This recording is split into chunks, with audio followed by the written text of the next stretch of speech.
नमस्कार साथियों, स्वागत है आप सभी का सत्या एक्सेलेंट यूट्यूब चैनल पे। ये question workshop calculation and science से जुड़े हैं और मैं आपको बता दूं, यदि आप आईटीआई सेकेंड ईयर के छात्र हैं और वर्कशॉप कैलकुलेशन एंड साइंस का आप क्वेश्चन ढूंढ रहे थे जो कि मोस्ट इम्पोर्टेंट, तो ये आपके सामने है। आपको बता दूं, ये क्वेश्चन ऊंचाई और दूरी और ग्राफ से लिए गए हैं जो कि परीक्षा के लिए काफी इंपॉर्टेंट है। तो चलिए क्वेश्चन शुरू करते हैं।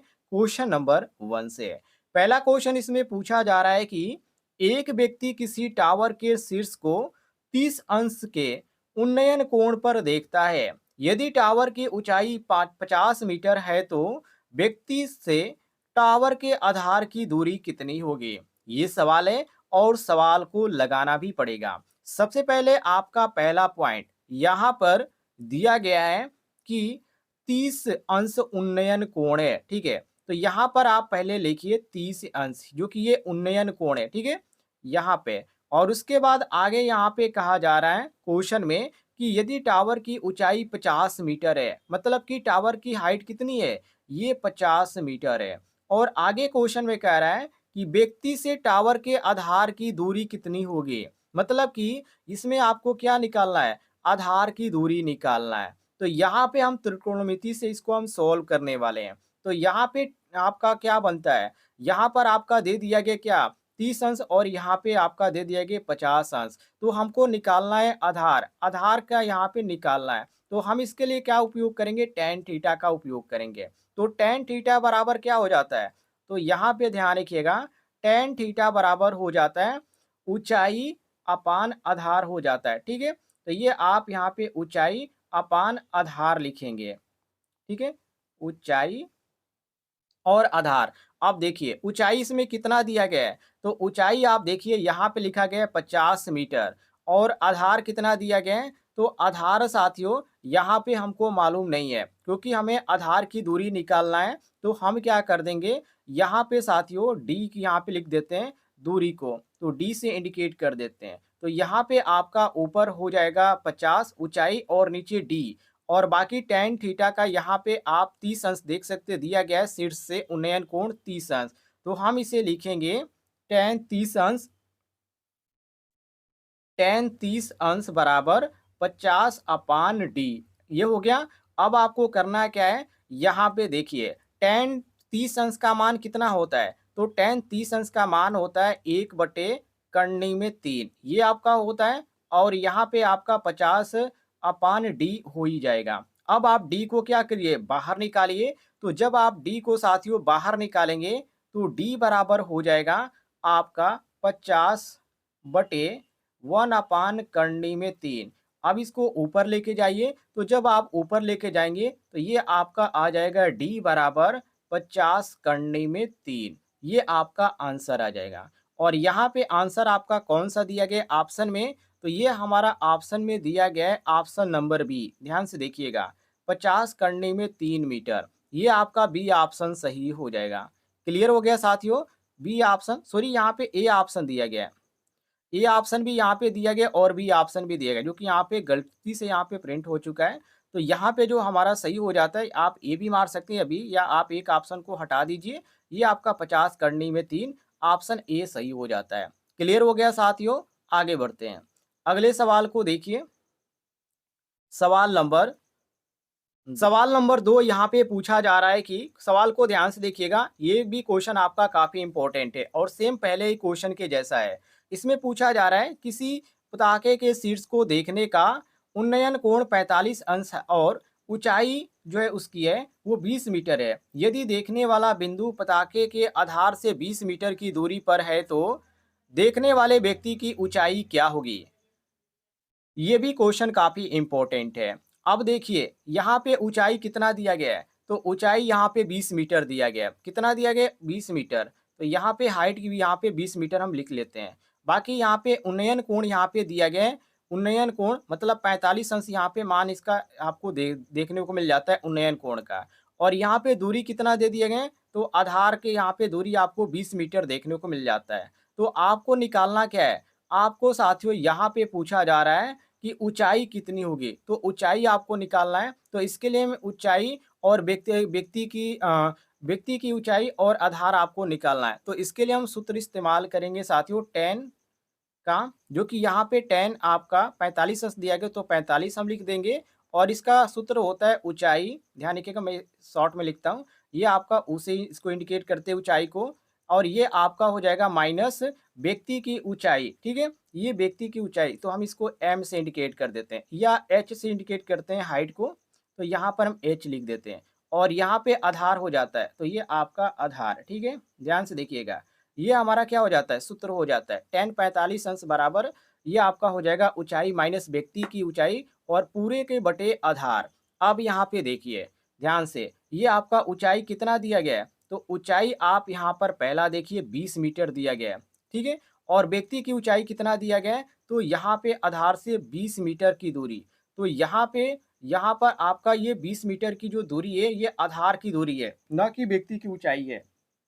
तो एच को हम यहाँ पे सेम रहने देंगे और यहाँ पे आधार की जगह हम क्या लिखेंगे, 20 लिख देंगे। तो ये हमारा जो फाइनल यहाँ पे तैयार होता है, ये आपका हो जाता है साथियों, जो कि टेन 45 अंश का मान कितना होता है, 1 हो जाता है, और यहाँ पे ऊंचाई 20 मीटर दिया गया है, और यहाँ पे जो व्यक्ति की ऊंचाई है वो हमें निकालना है, तो यहाँ पे हम एच लिखेंगे, तो 20 माइनस एच, और पूरा जो कि आधार यहाँ पे दिया गया है 20 मीटर, तो हम यहाँ पे 20 लिख देंगे।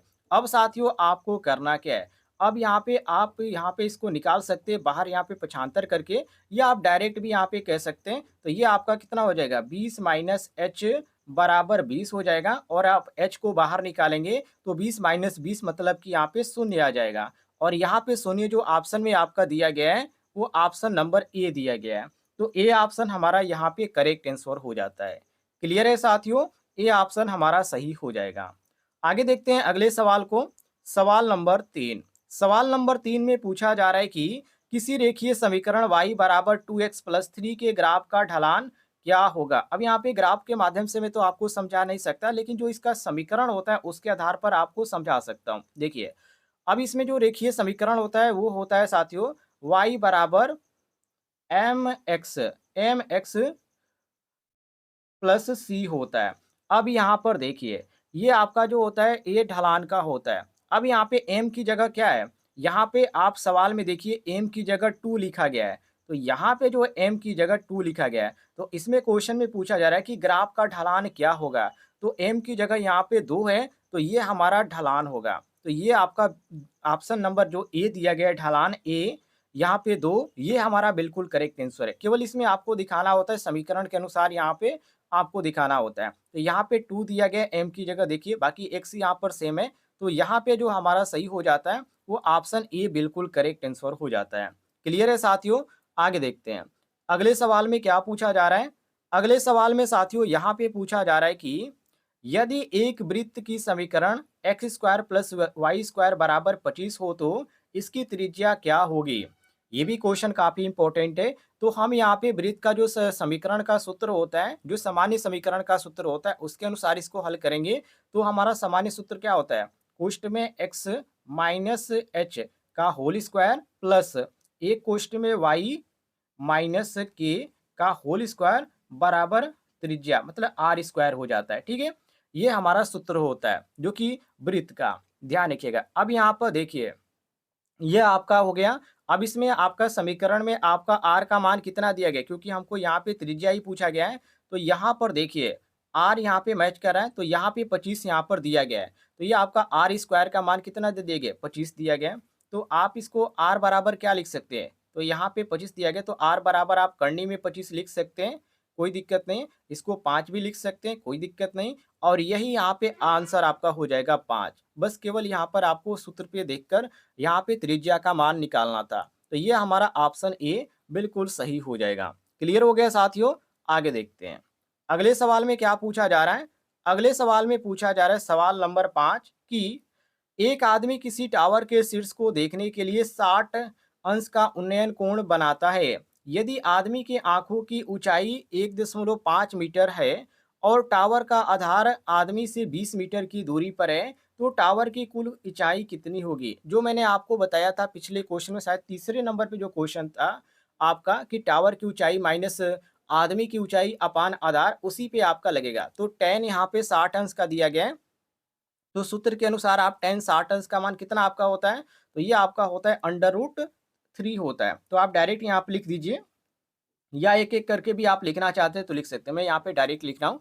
तो 10 यहाँ पे 60 अंश का मान √3, और हमको ऊँचाई निकालना है, मतलब कि हमें ऊँचाई नहीं मालूम है, तो ऊँचाई की जगह हम एच रख देते हैं माइनस, जो कि व्यक्ति की ऊँचाई कितनी है? तो व्यक्ति की ऊँचाई आप यहाँ पर देख सकते हैं, आँखों की ऊँचाई, मतलब कि आँख किसका है? व्यक्ति का है, तो उसकी ऊँचाई कितनी है? 1.5 मीटर। तो यहाँ पे h माइनस 1.5 हो जाएगा, और पूरे के बटे आधार। आधार कितना यहाँ पे दिया गया है? तो यहाँ पे देखिए, आधार आदमी से 20 मीटर की दूरी पर, मतलब कि आधार का मान कितना दिए गए? 20 दिया गया। ये हमारा इतना मिल गया। अब यहाँ पे हम क्या करेंगे? h को बाहर निकाल देते हैं। तो जब आप साथियों h को बाहर निकालेंगे, तो ये आपका h को आप बाहर निकालेंगे तो ये माइनस भी यहाँ पर दर्शाना पड़ता है। तो यहाँ पर आप क्या करेंगे? h माइनस आपका 1.5 हो जाएगा। इसको आप पूरा बाहर निकाल दीजिए, और ये बराबर आपका हो जाएगा, जो कि 20, और यहाँ पे आपका बचा √3, तो ये आपका 20 √3 हो जाएगा। इतना आपका आ जाएगा। तो h माइनस 1.5 बराबर 20 √3, ये आपका आ गया। अब यहाँ पे h यहाँ पे छोड़ दीजिए, और ये 1.5 जो है इसको आप इधर लेके आइए, तो ये माइनस है तो प्लस हो जाएगा। तो ये आपका h बराबर हो जाएगा 20 √3 प्लस 1.5 आ जाएगा। और मैं यहाँ पे लिख भी देता हूँ। देखिए, जब आप 1.5 को इधर लेके आएँगे तो 20 √3 प्लस 1.5 आ जाएगा, और यही हमारा क्या आ जाएगा? आंसर भी आ जाएगा। और यहाँ पे ऑप्शन में ध्यान से देखिए, दिया कौन-सा गया है? तो ऑप्शन नंबर ए दिया गया है, 20 √3 प्लस 1.5 मीटर। ये आपका सही हो जाता है, ऑप्शन नंबर ए बिल्कुल करेक्ट आंसर। क्लियर हो गया? आगे बढ़ते हैं। अगले सवाल में क्या पूछा जा रहा है? सवाल नंबर 6। ये भी क्वेश्चन आपका काफ़ी इम्पोर्टेंट है, सवाल नंबर 6। इसको भी आप ध्यान से देखिएगा। इसमें पूछा जा रहा है कि एक लड़का 30 मीटर ऊंचे टावर के शीर्ष से क्षैतिज दिशा में 40 मीटर की दूरी पर स्थित बिंदु को देखता है। औन्नमन कोण क्या होगा? ये औन्नमन कोण के बारे में पूछ रहा है। तो अब यहाँ पर ध्यान से देखिए, इसमें टावर की ऊँचाई कितना दिया गया है? तो टावर की ऊँचाई 30 मीटर यहाँ पे दिया गया है। तो टावर की ऊँचाई आप लिख लीजिए 30 मीटर, ये आपका हो गया। और दूरी कितना है? तो यहाँ पे 40 मीटर है, तो ये आपका दूरी हो जाएगा 40 मीटर। तो ये tan थीटा से आप निकालिए, ऊँचाई अपान आधार से आपका हो जाएगा। तो ऊँचाई कितना दिया गया है? ऊँचाई यहाँ पे 30 दिया गया है, और आधार कितना दिया गया है? 40 दिया गया है, ये आपका हो गया। और 10 यहाँ पे आपका ऊँचाई अपान आधार हो गया, तो ये आपका 30/40, तो ये आपको शून्य-शून्य से कटा दीजिए, तो ये आपका 3/4 हो जाएगा, और यहाँ पे tan थीटा हो जाता है, ठीक है? तो ये tan थीटा बराबर कितना आ जाएगा? ये आपका 3/4 हो जाएगा। तो आप थीटा को बाहर निकाल देते हैं, तो यदि थीटा को आप बाहर निकाल देते हैं साथियों, तो ये आपका क्या हो जाएगा? तो ये आपका ऊपर माइनस हो जाएगा, और यहाँ पे 3/4 हो जाएगा। तो इसको आप यहाँ पे लगभग में आप निकालेंगे तो इसका जो आएगा वो 36.87 आएगा, लेकिन यहाँ पे दशमलव में नहीं लिखा जाता है, ये जो करीब होता है वो लिखा जाता है। तो ये आपका 37 अंश आ जाएगा, और यहाँ पे 37 अंश जो ऑप्शन में दिया गया है, वो देखिए इसके 37 के करीब कौन-सा दिया गया है? तो यहाँ पे 37 के करीब जो आपको देखने को मिलता है, वो आपका साथियों यहाँ पे हो जाता है 30। देखिए, आप यहाँ पर ध्यान से देखिए। तो यहाँ पे आपका सही उत्तर हो जाएगा 30, जो कि ऑप्शन में ए दिया गया है। जो नज़दीक होता है उसी को लिखा जाता है, यदि सही आंसर मैच नहीं होता है, इधर-उधर आता है तो। ये आपका ए ऑप्शन सही हो जाता है। आगे बढ़ते हैं, अगले सवाल को देखिए। अगले सवाल में पूछा जा रहा है सवाल नंबर 7, जिसमें पूछा जा रहा है कि यदि एक रेखा 2 बिंदुओं, यदि यहाँ पर देखिए 2 यहाँ पे और यहाँ पे 3 दिया गया, और यहाँ पे 4 और 7 से होकर गुजरती है, तो इसका ढलान क्या होगा? ये भी क्वेश्चन आपका इम्पोर्टेंट है। तो इसके लिए हम सूत्र का उपयोग करेंगे, जो कि ढलान का जो सूत्र होता है वो होता है m बराबर y2 माइनस y1 अपान x2 माइनस x1 होता है। इसी पे हम निकालेंगे।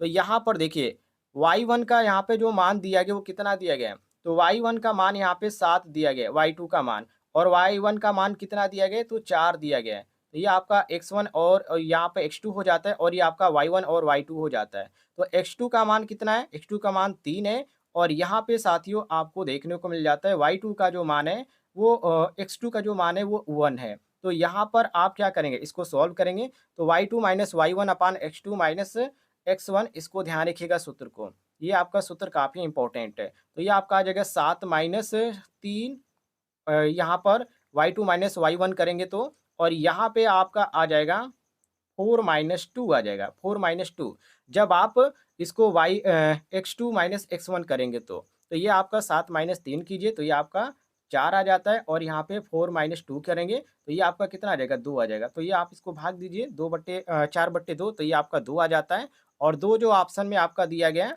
ये आपका साथियों ऑप्शन नंबर यहाँ पे ए दिया गया। केवल आपको सूत्र पे रखना था, ये आपका काफ़ी ईज़ी सवाल था। आगे बढ़ते हैं, अगले सवाल को देखिए। अगले सवाल में क्या पूछा जा रहा है? सवाल नंबर यहाँ पे 8। सवाल नंबर 8 में पूछा जा रहा है कि समतल में एक वृत्त जिसकी केंद्र यहाँ पे देखिए 3 और -2 है और त्रिज्या 4 है, उसका समीकरण क्या होगा? ये भी क्वेश्चन आपका काफ़ी इंपॉर्टेंट है। तो इसका जो समीकरण होता है, पहले सामान्य समीकरण से आप इसको देखिए। तो सामान्य समीकरण का जो सूत्र होता है वो क्या होता है? एक्स माइनस एच का होल स्क्वायर हो जाता है और प्लस इसका होता है वाई माइनस के का होल स्क्वायर और बराबर आर स्क्वायर हो जाता है। अब इसमें इसी सूत्र पे आपको रखना है। तो आप यहाँ पे पहले सवाल में देखिए क्या दिया गया, एक्स का मान क्या दिया गया, एच का मान क्या दिया गया और आर का मान। तो एच का मान यहाँ पर देखिए 3 दिया गया है और यहाँ पे साथियों के का जो मान दिया गया वो 2 दिया गया है और जो यहाँ पे 4 दिया गया वो त्रिज्या, जो कि यहाँ पे लिखा भी गया है त्रिज्या 4 है। तो अब आपको क्या करना है, केवल समीकरण पर रखना है। तो एक्स को यहाँ पर आपका मान नहीं दिया गया और ना ही वाई का मान दिया गया है, केवल हमको एच स्क्वायर और के स्क्वायर का मान मालूम है। तो हम इसको क्या लिखेंगे, ये हम लिखेंगे x माइनस 3 का whole square plus y plus 2 का होल स्क्वायर और त्रिज्या का मान यहाँ पे 4 दिया गया तो होल स्क्वायर है तो आपका 16 हो जाएगा। ठीक है, ये आपका हो गया। तो ये आप इसको डायरेक्ट भी ऐसे भी लिख सकते हैं, जो कि सूत्र आंसर में आपका यही दिया गया, या आप इसको आगे भी बढ़ाना चाहे तो बढ़ा सकते हैं, लेकिन यहाँ पे आंसर में हमारा यही दिया गया है। तो ये हमारा जो सही हो जाता है ऑप्शन नंबर बी सही हो जाता है। देख सकते हैं बिल्कुल यहाँ पे मैच कर रहा है। बी साथियों हमारा करेक्ट आंसर हो जाएगा। आगे देखते हैं अगले सवाल को। सवाल नंबर 9, ये भी आपका सेम उसी प्रकार का क्वेश्चन है जो कि मैंने आपको पिछले क्वेश्चनों में बताया था। क्वेश्चन यहाँ पे बदलाव नहीं किया है, केवल आपको क्या करना है, इस पे यहाँ पे साथियों सूत्र पे रखना है और आपका जो सवाल है वो ऑटोमेटिक आ जाएगा। जैसे कि सवाल में पूछा जा रहा है कि एक जहाज के डेक पर खड़ा एक व्यक्ति 60 मीटर ऊंचे प्रकाश स्तंभ के शीर्ष को 30 अंश के उन्नयन कोण पर और उसके आधार को 45 अंश के अवनमन कोण पर देखता है। जहाज का डेक समुद्र तल से कितनी ऊंचाई पर है? ये भी क्वेश्चन आपका काफी इंपॉर्टेंट है। तो आपको इसमें केवल सूत्र पर रखना है, जो कि इसमें दोनों पूछा गया है, अवनमन कोण भी पूछा गया है और उन्नयन कोण भी पूछा गया है। तो पहले कौन सा पूछा गया, तो उन्नयन पूछा गया है। तो इसको भी आप पहले लगा सकते हैं या आप पहले अवनमन को भी लगा सकते हैं। तो अवनमन आपका यहाँ पर कितना दे दिया गया है, तो 45 अंश यहाँ पर देखिए आधार से ये 45 अंश दिया गया है। तो tan 45 अंश का आप मान को भी रख कर या लगा सकते हैं, जो कि 1 होता है tan 45 अंश का मान। तो ये आपका हो जाएगा हाइट और यहाँ पे दूरी। तो tan 45 अंश आप इसको भी यहाँ पे लिख सकते हैं बराबर h/d, हाइट अपान दूरी। तो इसमें हाइट अपान दूरी यहाँ पे मतलब कि हमको इसमें हाइट और क्या हो जाता है, तो ये कहा जा रहा है कि जहाज का डेक समुद्र तल से कितनी दूरी है। तो इसमें हमको ना यहाँ पे मालूम है दूरी और ना एच मालूम है, तो उसके लिए हम उन्नयन कोण जो कि ऊपर यहाँ पे जो है उसको हम निकालेंगे। तो उन्नयन कोण में हमको मालूम चल जाएगा ऊंचाई कितनी है और यहाँ पे दूरी कितनी है। तो इसके लिए हम यहाँ पे tan थीटा जो कि 30 अंश यहाँ पे दिया गया है, देख सकते हैं 30 अंश। तो tan 30 अंश उन्नयन कोण और यहाँ पे कहा जा रहा है कि 60 मीटर ऊंचे स्तंभ है, मतलब कि कितना यहाँ पे हाइट दे दिया गया है, तो यहाँ पे 60 मीटर दे दिए गए। तो ये आपका हो जाता है एच कितना दे दिया गया, तो 60 मीटर यहाँ पर दे दिए गए और ऊपर हमको हाइट नहीं मालूम था और नहीं दूरी मालूम था, तो इसको हम -h कर देंगे और अपान ये आपका h हो जाता है। तो देखिए tan 30 अंश का मान कितना है, 1/√3 हो जाता है और यहाँ पे 60 माइनस h/h हो जाएगा। तो आप इसको h को 75 करेंगे तो ये आपका आ जाएगा कितना, ये आपका 60 माइनस h/√3 हो जाएगा और h का मान हमें 30 मीटर मिल जाएगा। तो यही हमारा सवाल का आंसर हो जाएगा 30 मीटर, जो कि ऑप्शन में आपको देखने को मिलता है option number B correct answer. थोड़ा सा आप यहाँ पे समझेंगे तो आप इसको आसानी से लगा सकते हैं, कोई ज़्यादा यहाँ पे टफ नहीं है। आगे देखिए अगले सवाल को। सवाल नंबर 10, जिसमें पूछा जा रहा है कि एक आदमी एक बिल्डिंग के शीर्ष को देखने के लिए 45 अंश का उन्नयन कोण बनाता है। यदि आदमी की आंखों की ऊंचाई 1.5 मीटर है और बिल्डिंग की ऊंचाई 30 मीटर है, तो आदमी से बिल्डिंग के आधार की दूरी क्या होगी? ये भी क्वेश्चन इंपॉर्टेंट है। देखिए, सबसे पहले आप देखिए बिल्डिंग की ऊंचाई कितनी है, तो बिल्डिंग की ऊंचाई 30 मीटर है, जो कि यहाँ पे आप देख सकते हैं 30 मीटर। और इसके बाद आप देखिए कि आदमी की ऊंचाई कितनी है, तो आदमी की ऊंचाई 1.5 मीटर है। और उन्नयन कोण कितना दिया गया है, तो उन्नयन कोण 45 अंश यहाँ पर दिया गया है। तो हम वही सूत्र का इस्तेमाल करेंगे साथियों, तो ये आपका हो जाएगा 30 माइनस 1.5 कीजिए। और उसके बाद यहाँ पे डी का मान हमको मालूम नहीं क्योंकि दूरी निकालना है, तो ये आपका यहाँ पर आपका 10 का है, तो 10 45 अंश का मान कितना होता है? 1 होता है, तो 1 आप इसको इस तरह भी लिख सकते हैं कि 1 बराबर 30 माइनस 1.5 अपान डी हो जाएगा। तो 1 बराबर ये आपका हो जाएगा। तो आप इसको 30 माइनस 1.5 करेंगे तो 28.5 आ जाएगा। तो यहाँ पे डी का मान हमको कितना मालूम हो गया? तो 28.5 मालूम हो गया। और यहाँ पे 28.5 जो दिया गया, ये आपका ऑप्शन नंबर ए दिया गया। क्वेश्चन काफ़ी ईज़ी था साथियों।